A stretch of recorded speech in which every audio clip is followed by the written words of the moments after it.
नमस्कार मोर YouTube channel को आपको स्वागत। आज रीति साहित्य उपर मु केते गुडे प्रश्न नहीं आसी गोपाल कृष्ण और पदावली साहित्य उपर चलतु देखा। गोपाल कृष्ण पट्टनायक आविर्भाव और तिरोधान काल केबे 1785 मसीहा और 1862 मसीहा। गोपाल कृष्ण जन्मस्थान केउठी? उत्तरटी हेउची गंजाम जिलार पारलाखेमुंडी। गोपाल कृष्ण पिता और माता नाम कौन? बनवासी पट्टनायक और लतिका देवी। एक जनश्रुति अनुसार गोपाल कृष्ण पूर्वपुरुष ओडिशार स्थानरू जाई पारलाखेमुंडी बसवास करुथिले।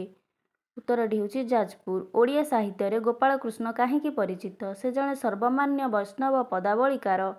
गोपाल कृष्ण पिता पर केउं राजकार्य नियुक्ति पाइथिले? उत्तरटी हेउची पांजियाकरण भावरे। गोपाल कृष्ण केउं वैष्णव संप्रदाय भुक्त थिले? रागानुपंथी गौड़ीय वैष्णव। गोपाल कृष्ण ओडिया व्यतीत अन्य केउं केउं भाषारे पारदर्शी थिले? उत्तर हेउची संस्कृत, बंगाला, ब्रज बोली। गोपाल कृष्ण केतोटी पूर्णांग काव्य रचना करिथिले? गोटिए भी नुह। गोपाल कृष्ण केउं भाषार वैष्णव ग्रंथर अनुवादक थिले? संस्कृत। केउंटी गोपाल कृष्ण द्वारा अनुदित ग्रंथ नुहे? संगीत मुक्तावली। भक्ति भावाश्रयी क्षुद्र संगीत धर्मी कविता को कौन कुहाଯାଏ? पदावली।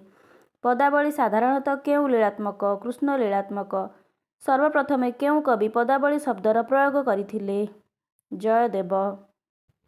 ललित कोमल कांत पदावली समन्वित निजर केउं संस्कृत काव्ୟରେ जयदेव पदावली शब्दर प्रयोग करिसंती? गीत गोविंद।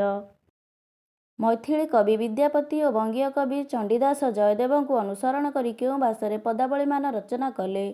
ब्रजबोली भाषा। पदावली साहित्यर विकास क्रम रे ओडिशार केउं कवि माने ब्रजबोली भाषारे पदावली मान रचना करिथिले? राय रामानंद, माधवी दासी, कन्हाई खुंटिया। ओडिया कवि बनमाली दास, कविसूर्य, गोपाल कृष्ण, गौरचरण, गौरहरि प्रमुख केउं भाषारे पदावली मान लेखि पदावली साहित्य को रुद्धिमंत करिसंती? ओडिया भाषारे लेखि। प्रथमे केउं भाषारे पदावली मान रचित होइथिला? संस्कृत भाषारे। केउं भाषा बंगाला, ओडिया, असमिया, मैथिली प्रभृति भाषार सम्मिश्रण रे गठित एक कृत्रिम भाषा? ब्रज बोली। राधाकृष्ण प्रेमलीला केउं साहित्यर मूलपिंड? पदावली साहित्य। पदावली रचयिता माने केउं वैष्णव संप्रदायर अंतर्गत? गौड़ीय वैष्णव। पदावली रचनारे ओडिशार केउं अंचलर कविमानक दान सर्वाधिक? दक्षिण ओडिशा। केउं पदावलीकारक पदावली गुड़िक संख्यारे यथेष्ट अधिक? गोपाल कृष्ण। केउं वैष्णव कवि गोपाल कृष्ण ग्रंथावलीर प्रथम संकलक? बाबाजी वैष्णवचरण दास। ओडिया साहित्यर इतिहास केउं कालखंड संगीत जुगर मान्यता लाभ करे? 1780 1880।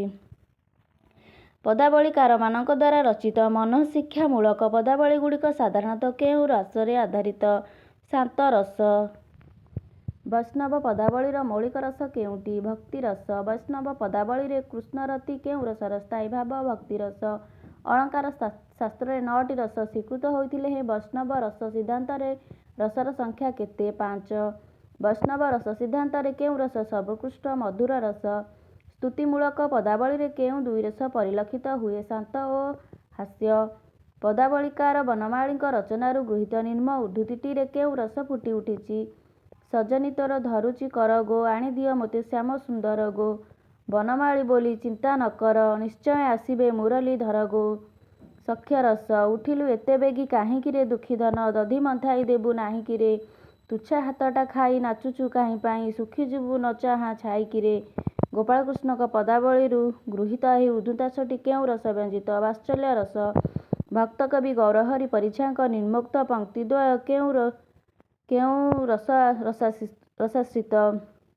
जीवधनरे तू गले मथुरा भुवनकु, तोते न देखिले केन्हे धरिबी मु जीवनकु इत्यादि। वात्सल्य रस। कवि बनमाली और तांको पद्यावली पुस्तकर रचयिता किए? रत्नाकर चैनी। रे मुरली नाही कि तो मुखे लाज, आउ मोर नाम न धरिबु मुखे। राधिका राधिका बोली छड़ाई निश्चय से श्याम हस्तरू, जमुना रे देवी मेली। यह काहार रचना? गौरचरण अधिकारी। ओडिया पदावली साहित्य और भक्तकवि गौरचरण काहार सृष्टि? शशिप्रभा पट्टनायक। अनुसरित प्रभो कालजाक गला सरित। यह काहार रचनार अंशविशेष? गोपाल कृष्ण। ओडिया पदावली और चंपू साहित्य काहा द्वारा रचित? सुरेंद्र कुमार महारणा। ଶ୍ୟାମ ନାଗର ହେ ଏବେଶ ହୋଇବ ନାହିଁ। ଏବେଶ ହୋଇଲେ ପାଷାଣ ତରଳେ ଯୁବତୀ ବଞ୍ଚିବେ କାହିଁ। ଏ ଉର୍ଦ୍ଧନାଶଟି କାହା ରଚନାରୁ ଗୃହୀତ? ବନମାଳୀ। ଗଞ୍ଜନ୍ତୁ ବା ମୁଚନ୍ତୁ ମତେ ଗୁରୁଜନମାନେ ଦୁରୁ ସନ୍ତତେ।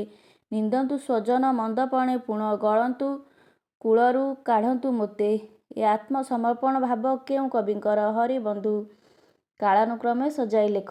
ଗୋପାଳକୃଷ୍ଣ 1785 ମସିହାରୁ 1862, ଗୌରହରି 1794ରୁ 1893, ଗୌରଚରଣ 1814ରୁ 1890, ହରିବନ୍ଧୁ 1826ରୁ 1896।